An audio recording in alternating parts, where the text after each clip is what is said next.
The power of showing up. Walang talent, basta andyan ka.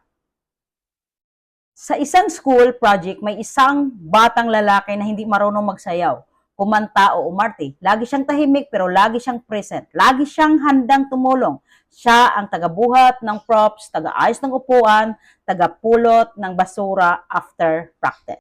One day, yung main performer nagkasakit, walang gustong pumalit. Then sabi ng teacher, si Mark na lang, lagi siyang nandito kahit busy lang maaasahan. He said yes, kinabahan si Mark pero pinanindigan niya.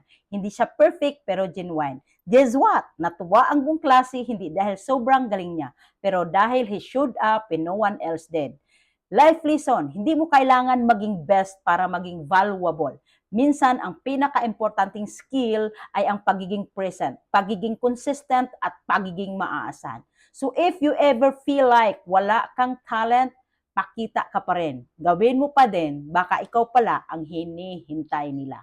Remember that.